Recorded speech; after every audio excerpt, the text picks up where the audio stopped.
बाई तुझा आशीर्वाद. आजचा 18 मेचा भाग. राजाने आता अवनीला विश्वास दिलेला असतो की कोणत्याही परिस्थितीत तो तिचं लग्न होऊ देणार नाही आणि अवनीचाही राजावरती विश्वास बसतो. खात्री पटते तिला की राजा विवांपासून तिला नक्की वाचवणार. त्यातच आता राजाने फोन केलेला असतो धने आणि पाण्याला. यशोदाचं त्यात काही ऐकून घ्यायलाही तयार नसतो आणि दोघेही आता मुलीला पळवून आणायची भाषा करत असतात. तेव्हा आत्या या सगळ्या प्रकाराचा कांगावा करते. अण्णांनाच काय बोलवते, तमाशाच उभा करते की तुझी पोरं बघ कशी बिघडलेत, पोरी पळवून आणायची भाषा करतायत. पण अण्णा अरे फुल ग्रीन सिग्नल देतात ना भाई.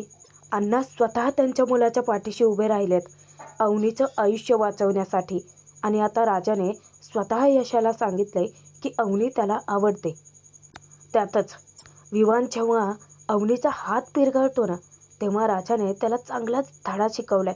असा तोंडावर आपटवलाय ना त्याला, म्हणजे प्रेक्षकांनो खरं सांगायचं तर भाग इतका मस्त आहे, तुम्हाला खूप आवडणार आहे. त्यातच अख्खं दांगट कुटुंब एकत्रित आलंय अवनीचं आयुष्य वाचवण्यासाठी, विवांच्या जाळ्यातून तिला वाचवण्यासाठी. आणि त्यांचा जबरदस्त प्लॅनही ठरला आहे आता अवनीचं लग्न मोडण्यासाठी. विवान चंद्रकांतच्या नाकाखालून ते अवनीला गायब करणार आहेत. पण हे सगळं नक्की होतंय कसं बघूयात. त्यासाठी भाग शेवटपर्यंत जरूर बघावा. तर छोट्या छोट्या लहान मुलांना असं हसताना पाहून अवनी इतकी खुश असते. राजाने तिला पटवूनही दिलेलं असतं की रडायला 1000 कारणं लागतात, पण हसायला एकच कारण पुरेसं असतं. राजा अवनीला म्हणतो की बघा तुम्हाला 1001 स्माइली मिळालेत. लहान मुलं ही देवासारखीच असतात. खरं तर केलेला हा अभिषेक खऱ्या अर्थाने पूर्ण झाला आहे. राजा अवनीला सांगतो की तुम्ही एक काम करा, तुमच्या मनात जी काही इच्छा असेल ना ती ना आता हात जोडून बोला देवाकडे. माझी गॅरंटी आहे, या राजाची गॅरंटी आहे की तुमची इच्छा नक्की पूर्ण होणार. आता त्याने विश्वासच इतका दिलेला असतो की अवनी नकळत हात जोडतेही आणि देवाकडे प्रार्थनासुद्धा करते की तिला तिचं करिअर आधी करायचं आहे. पण त्या माजोरडा विवांशी, माणुसकी नसलेल्या विवांशी तिला मुळात लग्नच करायचं नाही आहे. आणि राजा त्या छोट्या मुलांना अवनीच्या भोवती पाठवतो. आता ते गेराटे घालतात आणि अवनीच्या डोक्यावर हात ठेवून तथास्तु बोलतात. अवनी इतकी हसायला लागते, खरं तर तिच्या आनंदाचा पारावरच उरत नाही. राजा तिला आता दाखवून देतो की बघा देवाने स्वतः तुम्हाला आशीर्वाद दिला आहे, म्हणजे तुमची इच्छा नक्की पूर्ण होणार. अहो राजाचीच काय, आता देवाची सुद्धा गॅरंटी. तेव्हा अवनी राजाचं कौतुक करत म्हणते की देवाची गॅरंटी देणारा आज मी पहिलाच बघितलाय. तेव्हा राजा अवनीला सांगतो की चला आता हा अभिषेक तर झाला, तो पण अभिषेक पूर्ण करा. तेव्हा अवनी आनंदाने तिकडे जाते. पण राजाला आता थोडंसं टेन्शन येतंच, कारण अवनीला त्याने विश्वास दिला आहे, गॅरंटी दिली आहे की तिचं लग्न मुळात होणारच नाही आहे. पण आता त्यासाठी राजालाच काहीतरी खटपट करावी लागणार आहे. इकडे यशोदा धन्याची समजूत घालतो की चूक ना आपली नाही आहे, चूक आपल्या नशिबाची आहे. आज आपली आई असते ना धन्या, आपण खरंच काहीतरी वेगळी असतो. म्हणजे आपली आई कशी होती माहिती आहे तुला, एकदम शांत. तिला भांडण तंटे अजिबात आवडत नव्हते. एकदा मी शाळेत भांडण करून आलो होतो तेव्हा खूप ओरडली होती मला ती, कळलं ना तुला. म्हणून भांडण तंटे अजिबात नाही करायचं. आता धन्याच्या मनालाही पटतं, पण जेव्हा तो वळतो ना समोर एक गोड दृश्य नजरेस पडतं त्याच्या. एक आई त्याच्या मुलाला घास भरवताना दिसते. तेव्हा तो कौतुकाने विचारतो की यशोदा, मी तर आईला कधी पाहिलं नाही आहे, पण आपली आई अशीच असेल ना रे. तेव्हा यशोदा त्याला आपल्या जवळ घेतो आणि दोघांनाही थोडंसं गहिवरून येतं. इकडे राजाचं मन थोडंसं अस्वस्थ असतं, म्हणून तो यशाला फोन करतो. यशोदाला तो विचारतो अचानक की काय यशोदा, जेवलं का.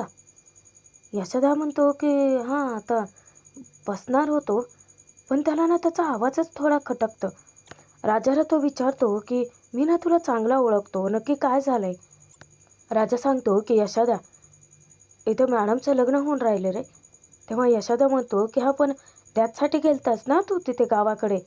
तेव्हा राजा सांगतो की पण मॅडमला हे लग्न करायचं नाही आहे. आणि तो त्यांच्याशी लग्न करणारा सोंडक्या पैलवान तो बी काही चांगला माणूस नाही रे. नाही म्हणजे कोणी ते कोणाकडे भरपूर पैसा असला आणि तो फॉरेनवाला असला म्हणजे तो चांगलाच माणूस असेल असं नसतं ना. राजा त्याच्या मनातलं सांगतो की यशोदा मला ना सतत असं वाटून राहिलं की हे लग्न काहीतरी करून मी मोडावं. आता यशोदाला धक्काच बसतो. तो राजाला ओरडतो की असल्या कुठल्याही फालतू गोष्टी तू करायच्या नाही आता. हे बघ गुपचूप तुझं काम कर नाहीतर ये इकडं. तेव्हा राजा म्हणतो की माझे डोळे उघडेच आहेत रे आणि डोळे उघडे ठेवून ना हे सगळं असतं मला बघायचंच नाही आहे. तेव्हा यशोदा पुन्हा ओरडतो की गैबान्या असल्या फालतू गोष्टीमध्ये तू अजिबात शिरू नकोस हा. हे बघ राजा तू अजिबात मोठ्या लोकांच्या या असल्या भानगडीत पडू नकोस. राजा पण इतका चिडतो. यशोदाला तो सांगतो की अरे पण अवनी मॅडमला हे लग्न करायचंच नाही आहे. म्हणजे घाईघाईमध्ये लग्न करायचं नाही आहे त्यांना. त्यांना जर हे लग्न मोडलं ना तर वेळ मिळेल की त्यांच्या घरच्यांना समजवायला. पण यशोदा काहीच ऐकून घेण्याच्या मनस्थितीत नाही आहे. कारण त्यालाही वाटतंय की राजाने कुठल्या असल्या फंद्यात पडू नये. यशोदा आता राजाला ताकीद देतो की तो असल्या कुठल्याही भानगडीत पडणार नाही आहे. नाहीतर गाठ डायरेक्ट त्याच्याशी. आता राजा प्रचंड वैतागतो. चुकीच्या माणसाला फोन लावला यार. मी ना पाण्याला फोन लावायला हवा होता. आता पाण्या इकडे काम करत असताना संभ्या त्याला आठवण करून देतो की दादा 12 वाजलेत. आता 12 वाजल्या म्हणजे कोणाची हजेरी लागणार. पाण्यालाही कळून चुकतं. इतक्यात पाठीमागून स्कूटरवरून पायल हजरच होते आणि ते येता क्षणी चहावाला पण येतो. पायलला तो चहा देतो. पाण्या त्याला विचारतो की काय रे. नाही म्हणजे ही आल्यानंतर बरोबर कसं काय येतोस रे तू. चहावाला विचारतो की दादा चहा घेणार. पाण्या त्याच्यावरती वचकतो की चल निघित ना. पायल थोडीशी घाबरत्याने विचारते की चहा घेणार. पाण्या तिला हसत सांगतो की नको तुझ्या हातचा चहा नको आहे मला. पायल त्याला विचारते की मग कांदे पोहेच आणू का डायरेक्ट. त्यावर संभ्या हसतो. आता पाण्या पायलवरती पुन्हा ढापरतो की तू का माझ्या मागे लागली आहेस ग. त्यावर पायलही फ्लर्ट करते हां. पाण्याला म्हणते का आता इतक्यांदा एखादा माणूस इतकं मागं लागत असल्यानंतर ओळखायला पाहिजे ना. नाही म्हणजे आता चहा घेणार का तुम्ही. म्हणजे उष्टा झाला आहे पण चालेल का. पाण्या आता तिच्यावरती वचकतो की ठेव तुझं तुझ्याकडेच. पाण्या इतका वैतागलेला असतो पायलला. पायल त्याला पुन्हा धमकावते की हे बघा माझं ब्रेक जे आहे ना ते नीट करून द्या व्यवस्थित. नाहीतर मग बॅड रिव्ह्यू टाके ना मी. इतक्यातच राजाचा फोन येतो आणि नक्की तिथे काय प्रॉब्लेम झाला आहे अवनीच्या लग्नाबद्दल सगळं काही तो पाण्याला सांगतो. आता घडला सगळा प्रकार सांगितल्यानंतर पाण्या इतक्या घाईगडबडीत असतो.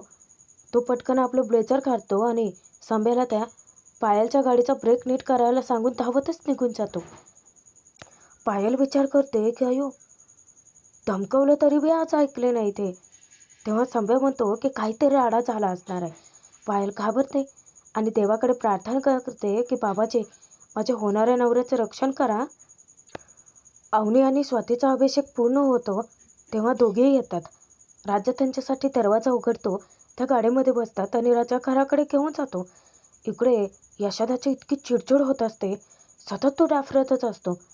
आता आणून तो जेवणाचं ताट धान्याला देतो खरं. पण धान्या त्याला सांगतो की हळू की मग. आत्या बाहेर येते नमीला शोधत आणि इतक्यातच समोर तिचा नेमका पाण्या आलेला असतो. त्यातच आता धन्या ओरडतो की झालं माझं जेवण. त्याने अर्ध ताटात तसंच शिल्लक ठेवलेलं असतं. यशोदाचा पुन्हा ओरडा बसतो त्याला. तेव्हा धन्याची पण चिडचिड होते. यशाला तो सांगतो की आता कॉलेजमध्ये झालं ते झालं ना. आता परत कायला त्याच्यावरनं ओरडतोय मला. इतक्यात पाण्या धावत घरात जातो. यशोदा म्हणतो की या घरात काय तू एकटा आहे का ओरडा खायला. लहान भाऊ म्हणून सगळे डोक्यावर बसालेत माझ्या. तिकडं त्या राजाने इतक्यात पाण्याच येतो आणि पाण्या विचारतो की म्हणजे राजाने तुला बी फोन केला होता. आता नमी नक्कीच दांगटाच्या घरात असेल असा विचार करून आत्या येते आणि बाहेरून चोरून ती त्या भावंडांचं बोलणं ऐकते. पण पाण्याला मनापासून वाटत असतं की आता त्या पोरीची अवनीची मदत तर करायला पाहिजे ना. म्हणूनच तो यशोदाला सांगतो की पण यशोदा त्या दोनकारांनाही ओरडतो हे बघा उगाचच नसत्या भानगडीत तू आणि राजा पडू नका. पण पाण्या विचारतो की यशोदा आणि त्या पोरीने जर तिच्या जीवाचं काही बरं वाईट करून घेतलं तर. तेव्हा यशा वैतागतो की तिचे आईबाप असतील ना तिच्याकडे लक्ष द्यायला, विचार केला असेल ना तिच्या भल्याबुऱ्याचा. पण एकटाच सांगतोय की तुम्ही मध्ये पडायचं नाही. आता यशोदाला समजावून पण काही उपयोग होणार नाही, म्हणूनच पाण्या धन्याला घेऊन बाहेर येतो. आत्या कान टवकारून तिथेच उभी असते. दोघांचेही चावू लागताच पटकन झाडामागे जाऊन लपते. बाहेर आल्यानंतर पाण्या मनापासून विचार करतो की तुला काय वाटतं, राजा हरामखोर आहे, पण आज जो बोलत होता ना तो एकदम मनापासून बोलतोय, ट्रू फिलिंग आहे असं वाटत होतं. आणि पोरगी जर खरंच जेन्युइन असेल ना तर तिला मदत केली पाहिजे ना भाऊ. आता धन्या विचार करतो की म्हणजे गरज पडली तर आपण त्या पोरीला पळवून बी आणू शकतो. तेव्हा पाण्या पण सांगतो की हां, पण तुला काय वाटतं, राजा लवशिपमध्ये असेल. तेव्हा राजाला त्याने पुरता ओळखलेला असतो. तो सांगतो की फुल ऑन ग्रीन सिग्नल भाई. अचानकच पाण्याचं लक्ष जातं आणि मोठ्यानेच तो ओरडतो की आत्या. आता आत्या लागते मोठ्या मोठ्याने कांगावा करायला की जसा बाप तशीच पोरं. यशोदा बाहेर येतो आणि विचारतो की काय झालं. आता दोघेही पटकन तुळशी मागे लपतात. यशोदाला सांगतात की काय नाही काय नाही काय नाही, ही काही बी बोलून राहिले. तेव्हा आत्या म्हणते की चेंड्रिया, जे ऐकलं ना तेच सांगते. अरे पोरी पळवून आणायच्या बाता चालू आहेत तेव्हा तू पण होतच की तिथे. आता उगाचच नसल्याचं आव्हानू नकोस. थांब, तुमच्या बापालाच बोलवते आणि तमाशाच करते तुमचा. आत्याला तेच हवं असतं, इथं कोलीत मिळाले म्हणूनच ते आता अण्णांना हाका मारते मोठ्या मोठ्याने. अण्णा येतात आणि तिला चांगलीच ताकीद देतात की तू काय करायला इथं, तिकडं जायचं. आता थोडीशी घाबरून 4 पावलं मागे सरकते आणि ती अण्णांना सांगते की धोंड्या, अरे जरा पोरांकडे लक्ष दे तुझ्या. पोरी पळवून आणायच्या बाता करायलेत पोरं तुझी. आता तिला वाटत असतं की अण्णा पोरांना चांगलं फोडून काढतील. उलट अण्णा तर साथच देतात. उलट ते सांगतात की धन्या पाण्या आणायच्यात ना पोरी पळवून, घेऊन या रे बिनधास्त. आता बापाचीच इतकी साथ आहे म्हटल्यानंतर ते बी असेच उडतात. आत्या आता धमकावते की थांबा, तुम्हाला काय वाटतं रे, हां बाकीच्याच्या पोरी काय रस्त्यावरती पडलेत, तुमची ना पोलिसात कंप्लेंटच करते. अण्णा तिला स्पष्ट सांगतात की जा कर, आम्ही नाही घाबरत. त्यावर धन्यान पाण्या बी त्यांना साथ देतात की जा जा ते कर कर, आम्ही नाही घाबरत. आता झालं विषयाला प्रेक्षकांनो इतक्या वेगळ्या फाटा फुटतात ना आता इथे. एक तर नमी येते. नमी आल्यानंतर आत्या तिला सांगते की तू ना आत्ताच्या आत्ता पोलिसांना फोन कर, अगं पोरी पळवून आणायच्या बाता चालू आहे तिथे.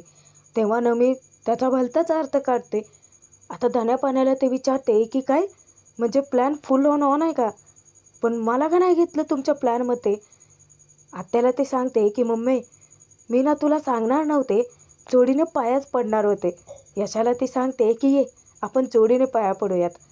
तेव्हा यशा तिच्यावरती खरंच नाराज होतो. कपय, इथे काय बोलणं चालू आहे माहिती आहे का तुला. अगं आत्या, आम्ही काय पोरी वगैरे पळवून आणणार नव्हतो. तेव्हा नमी भस्कन बोलते की पण यशा, मला यायचं नाही पळून. आत्या आता तिचे चांगलीच कान उघडणी करते की नमे, इथं तुझं बोलणं चालू नाही आहे, तिकडे त्या राजानं कांड करून ठेवलं आहे त्याच्याबद्दल बोलतात. आता अण्णांना तर इतका आनंद होतो. अण्णा म्हणतात की काय, राजा पोरगी पळवून आणणार आहे, अरे आणू देत ना मग. त्यानिमित्ताने आपल्या घराला बाईचे तरी पाय लागतील. आणि सुले, काही तुझा शाप बीप आम्हाला लागत नसतोय. तेव्हा नक्की प्लॅन काय चालू आहे अण्णा जाऊन पोरांनाच विचारतात. खरं तर ते लहान मुलांसारखं त्यांच्यात मिसळलेले असतात. बरं मुलं चुकत आहेत ते बी सांगत नाहीत. त्यात यशोदाला डोक्याला इतकं हॅडक, म्हणजे काय ना कसं समजावायचं कळतच नसतं. तरी यशा सांगतो की आपण पोरी पळवून आणणार नाही आहेत. अण्णा विचारतात की नाही, तू तुझ्या आणि निघूनच जातात की रागाने. आता ना मी अचानक रडायलाच लागते की यशाला विचारते की यशा, पण मला यायचं ना पळून, मला करायचं ना तुझ्यासोबत लग्न. तेव्हा आत्या अशी काही धोपटवते ना तिला, नमी डायरेक्ट घरात पळतच सुटते आणि पाण्या धान्या तिला चिडवायला लागतात. तेव्हा यशाही त्याला चप्पल फेकूनच मारतो. तेही दोघे घरात पळून जातात. राजा इकडे अवनी आणि स्वातीला घरी घेऊन येतो. तेव्हा तो गाडीचा दरवाजा उघडतो. अवनी खाली उतरते. स्वाती राजाला काम सांगते की तुम्ही प्लीज त्या बॅगा घरात घेऊन येचाल का. तेव्हा अवनी आणि स्वाती घरात जातात. पण अवनीसाठी धक्कादायक सरप्राईज असतं, कारण समोर विवान असतो. त्याचे आई वडील आलेले असतात. अवनीला घरात आल्याचं पाहता क्षणी चंद्रकांत म्हणतो, ये अवनी ये, अगं केव्हापासून तुझे जावई बापू वाट बघतायत. अवनी इतकी चिडते मनात की बाबा, जावई बापू काय जावई बापू, तुम्हाला इतकी का घाई लागली आहे मला पाठवायची. चंद्रकांत सांगतो की अगं विवान केव्हापासून वाट बघतोय. ते कॅनडाचा विजा आणि रजिस्टर मॅरेजचे सगळे काही डॉक्युमेंट्स घेऊन आलाय ना तो, ज्याच्यावरती आता तुला सह्या करायच्या आहेत. अवनीला इतकं तडपण येतं. अवनी बहाणा करते की 1 मिनिट मी तयार होऊन आले. त्यावर विवान तिला म्हणतो की अगं, विवान मुद्दामच म्हणतो की अगं तुला काय लग्नासाठी नवरी बनून तयार व्हायचं नाही आहे.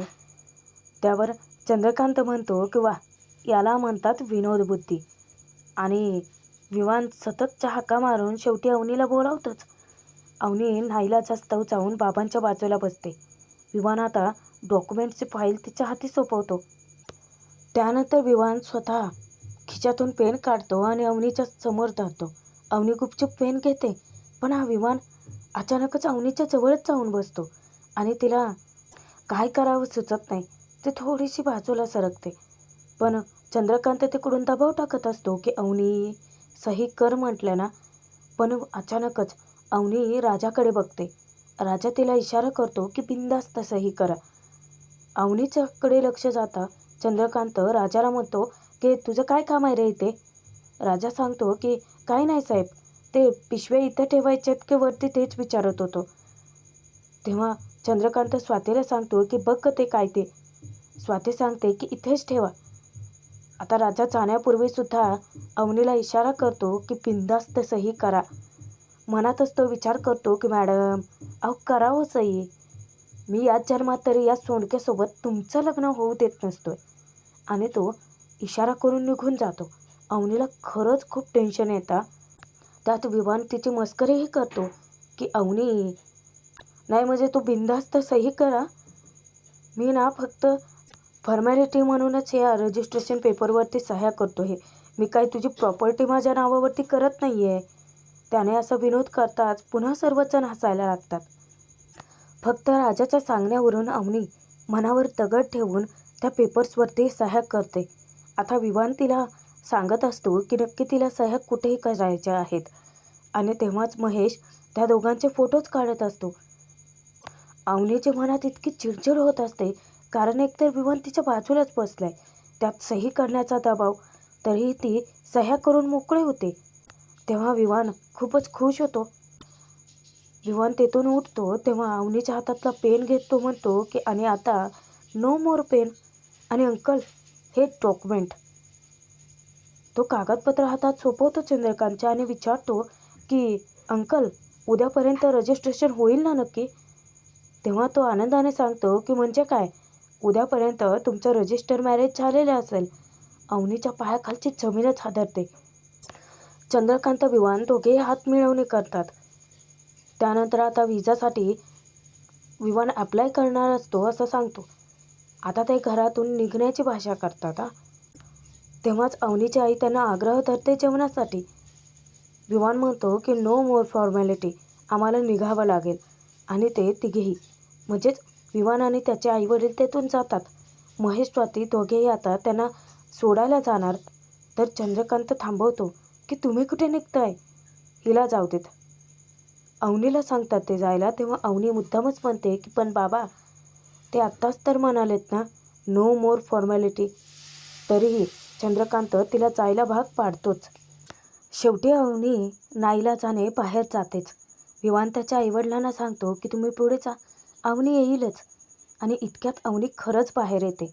राजाही तिथेच बसलेला असतो. आणि अवनी येता क्षणी विवान हसत म्हणतो की बघा, म्हटलं होतं ना की अवनी मला सोडायला येईलच. आणि तो त्याच्या आईवडिलांना गाडीत बसायला सांगतो. आता ते दोघेही गाडीकडे निघून जातात. तेव्हा विवान सांगतो की होणाऱ्या नवऱ्याला सोडायला आली आहेस का. हसतो तो विकृत आणि आपला हात पुढे करतो.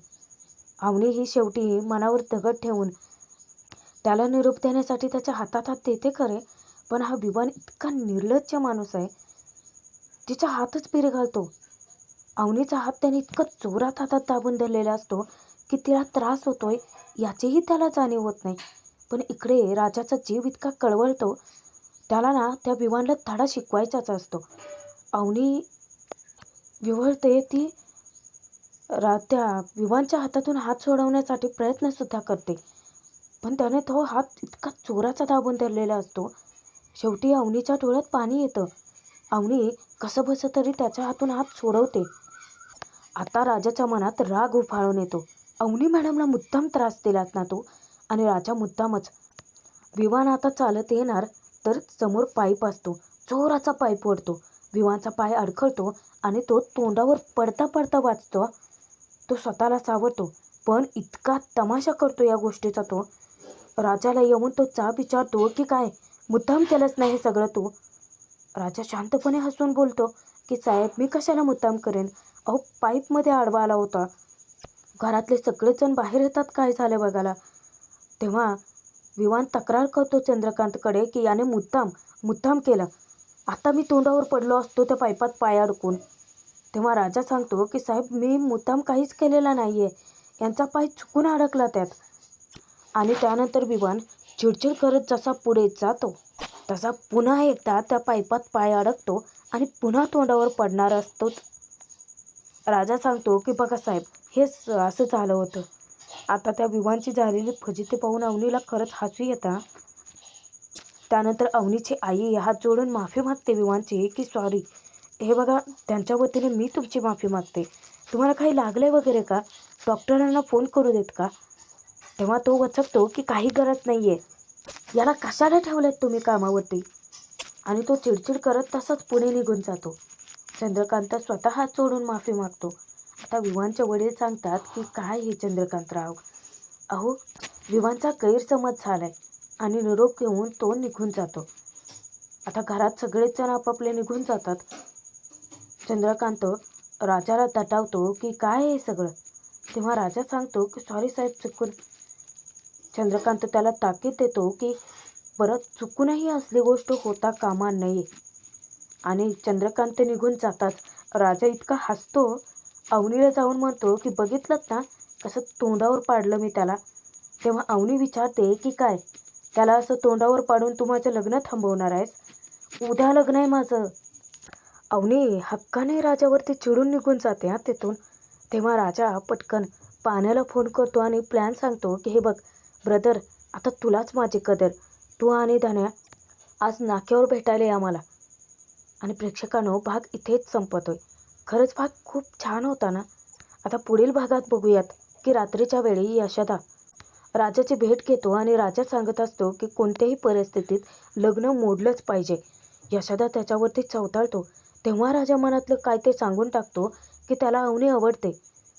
पण पाण्याला रात्रीच्या वेळी फोन करून राजा सांगतो की हे बघ ब्रदर, ती मुलगी मला मिळो अथवा न मिळो, पण तिचं आयुष्य वाचवणंच जास्त इम्पॉर्टंट आहे. त्यानंतर दुसऱ्या दिवशी अवनी तयार होऊन खाली येतेच. आता तिच्या मनाने तिची तयारी केलेली असते की आता सगळे काही तिची स्वप्न, तिच्या इच्छा, आकांक्षा सगळ्यांचा दी एंड होणार आहे. पण राजा सांगतो ना, होप बडी तोफ चीज आहे. तो तिला अजूनही धीरच देतो की तुम्ही काळजी करू नका, हे लग्न होणार नाही आहे. पण आता राजा त्याने आता त्याच्या भावंडांसोबत मिळून एक प्लॅन रचला आहे. काय असेल तो प्लॅन, म्हणजे प्रेक्षकांनो पुढचे भाग खरंच मस्त जबरदस्त असणार आहेत. त्यामुळे तुम्ही आता सबस्क्राईब करून ठेवा, जेणेकरून पुढचे भाग वेळेवरती तुम्हाला मिळतील. आणि हो, व्हिडिओला लाईक करा आणि सोबतच छान अशी कमेंट करा. भेटूया प्रेक्षकांनो आपण पुढच्या भागामध्ये.